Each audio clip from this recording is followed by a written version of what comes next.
Hello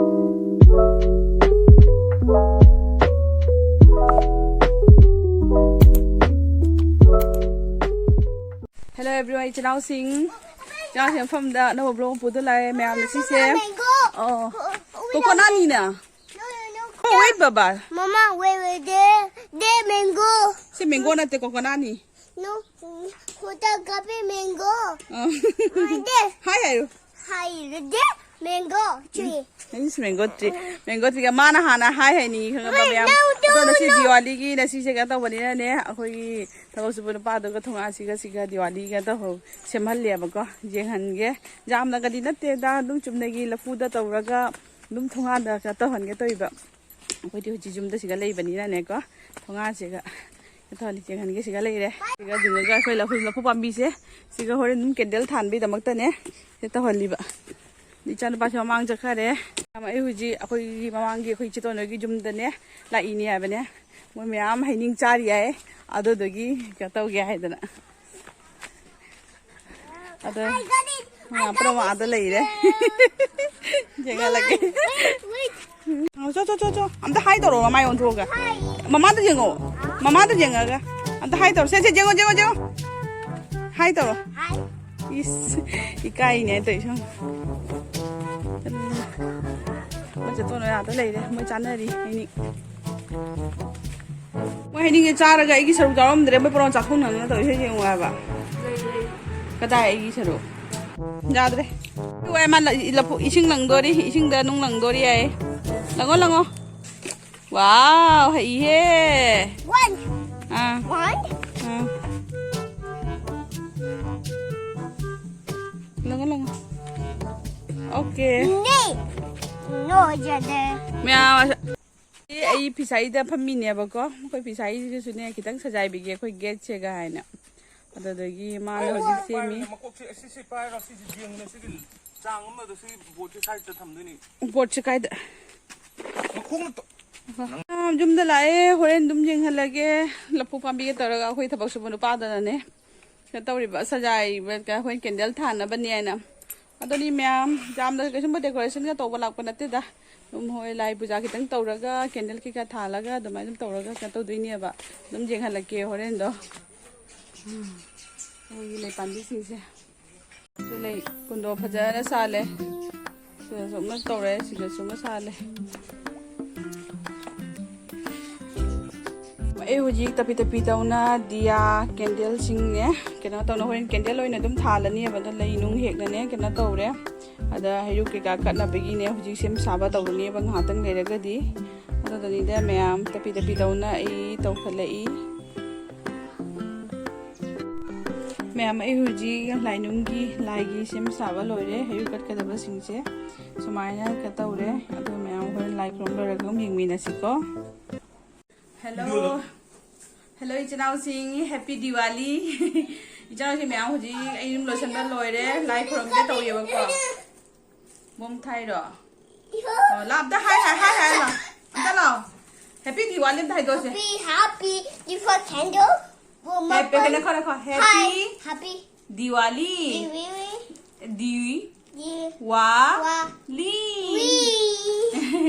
Everyone. Ando ma'am. Happy Diwali. Hojik ni ai live from ke tawi live from begi di sem saw pura mag loi re bane ko. Ado ni dum picture na taw doi ni. Tu su mi gram nei ta bani ne ko.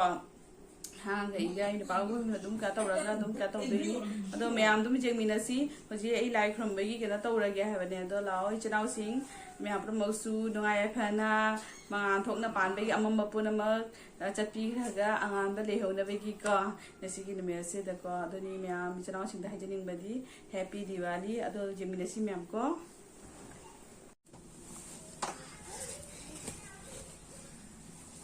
nang khatang lam hen ra ma cha nang chen lam hen no angang ra ma cha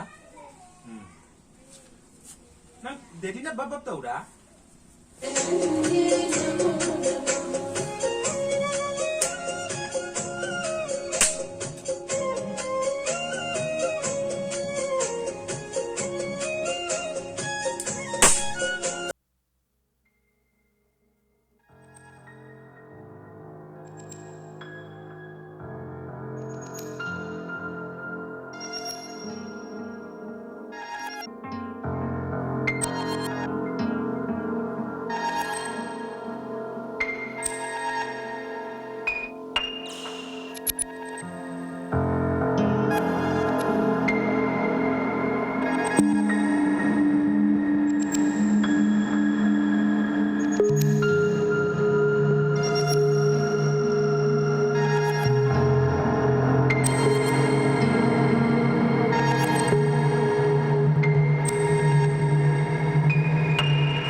ꯂꯥꯏ ꯈꯨꯔꯨꯝꯕ ꯂꯣꯏꯔꯦ ꯂꯩꯔꯦ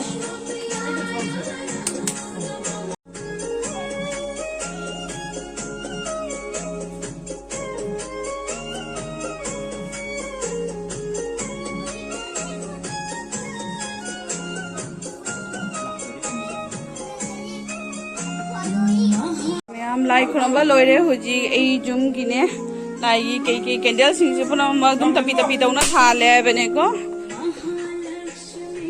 ꯑꯗꯣ ꯃꯌꯥꯝꯁꯤꯒ ꯂꯩꯔꯦ ꯑꯩꯅ ꯇꯨꯂꯁꯤꯕꯣꯡꯗꯁꯨ ꯑꯗꯨꯝ ꯊꯥꯟꯖꯔꯦ ꯀꯩꯅꯣ ꯇꯧꯅ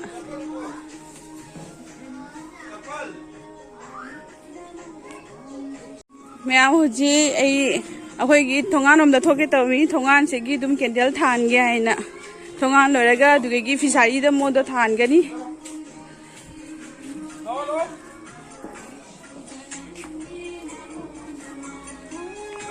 चलो चलो बाबा यहाँ भाई थोंगाल की कैंडल थाली सीगा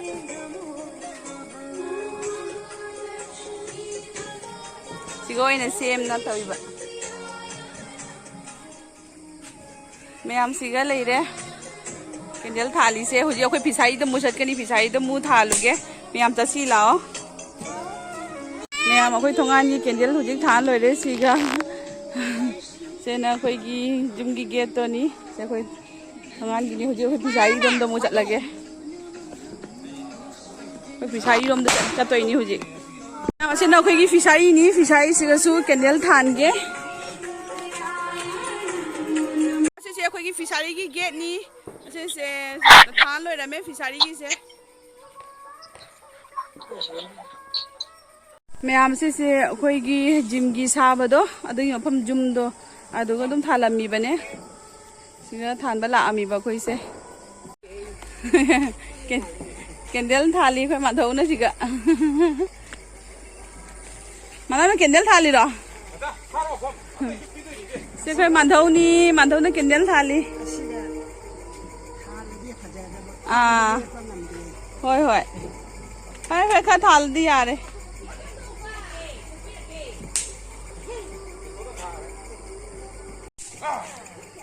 थोंगानी कैंडल थाले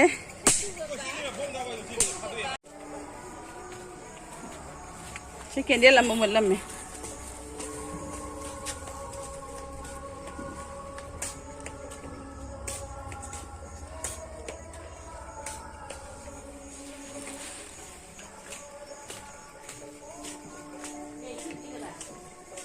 तो नते ले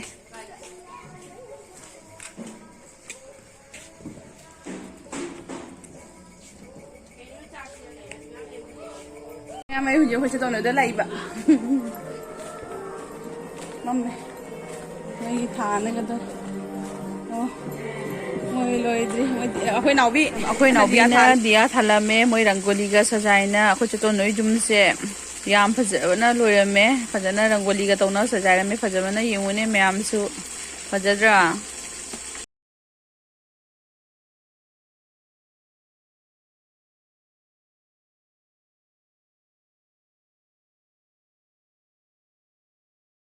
तो नोई दनी चतो नोई जुम दनी आई लाई से हम अखोई नावबी हुजिया थाई सा की दरे बम था की दरे येंग मैम ए हुजी जुमदा चंगे ए पांगी थालुना केनो तौदना अखोईगी हाइदी ए जुमदनी हैबनेको अदोदो अखोईगी फिसारीदा अदुगी अखोईगी जुमहम अनौबा सारिबदोको अखोईगी जिमगी केनो तौबगिने तौना साफमदो लांत लाइ तगिबदो अदुगा जुम थालो जुमुइसु जुम लाइ तौना थाना पिकतकना तौना लोसल्ले जामनागा हिजना डेकोरेशन तौना केनो तौबदो अदुसु तौद्रे दुम किता पिकतकना तौना खोना तौबा गमजबा खरा अदो तौरगा दुम गतौरे हनकी दिवाली से सेलिब्रेशन तौरे अदनी मैम पनमकु अमुका हना हैप्पी दिवाली मैम से हारगे थमजरगे मैम सिपिदुना आई चैनल से बो लाइक सब्सक्राइब तौबिरमु नौना दे मे चैनल सिंसु सब्सक्राइब तो सेंड व्यू प्लीज कमेंट से तुम हैबिरो नुंगाई नुंगाई इते आइदो मैम चैनल से हारगा आई थमजरगे को थमजरी